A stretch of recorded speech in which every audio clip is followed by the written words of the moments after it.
ഇന്ന് അവിയലാണ് വയ്ക്കാൻ പോണത്. അവിയൽ എങ്ങനെയാണ് വയ്ക്കണതെന്ന് ഒന്ന് മുരിങ്ങയ്ക്ക, ഏത്തക്ക, വഴുതളങ്ങ, ക്യാരറ്റ്, ചീനിമരിക്ക, 3-4 പച്ചമുളക്, പടവലങ്ങ, വഴുതളങ്ങ എല്ലാം ഇട്ടിട്ട് അതിലേക്ക് അല്പം മഞ്ഞൾപ്പൊടി, മഞ്ഞൾപ്പൊടി ആവശ്യത്തിന് മഞ്ഞൾപ്പൊടി വേണം.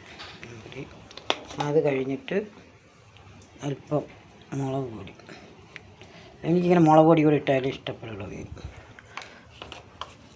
അത് കഴിഞ്ഞ് ഉപ്പ് ആവശ്യത്തിനില്ല, ഉപ്പ് വേണം. ഇല്ല, നമ്മളുള്ള ഉപ്പൊക്കെ കറക്റ്റായിരിക്കും, അതാണ്. അത് കഴിഞ്ഞിട്ട് മാങ്ങ,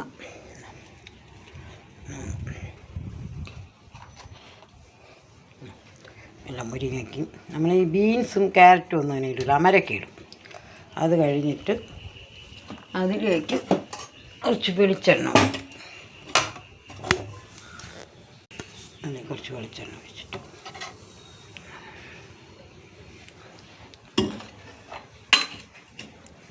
ഞാനതിലേക്ക് വെള്ളമൊന്നും ഒഴിക്കില്ല. ഈ മലക്കറിയിലെ വെള്ളത്തിൽ അത് വെന്തോളും. പ്രത്യേകിച്ച് വെള്ളമൊന്നും ഞാൻ ഒഴിക്കില്ല.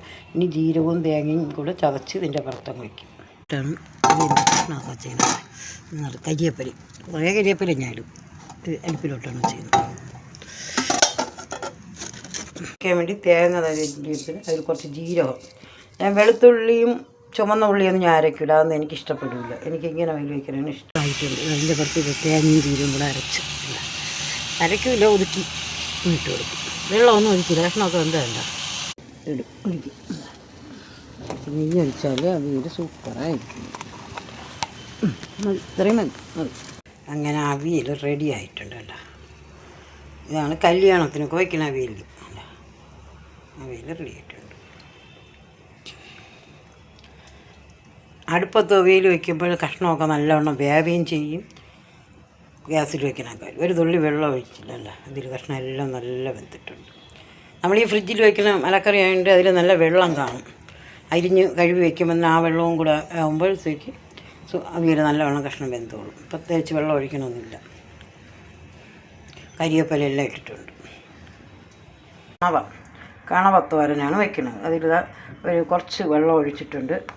അതിൽ കുറച്ച് ഉപ്പ്, അല്പം മുളക് പൊടി, കുറച്ച് മഞ്ഞൾപ്പൊടി, മല്ലിപ്പൊടി, കുറച്ച് കറി മസാല എല്ലാം കൂടെ ഇട്ട് പൊടിച്ചത്, കുറച്ചുകൂടെ മുളക് പൊടിയിടും. എല്ലാം കൂടെ കലക്കി അടുപ്പിലും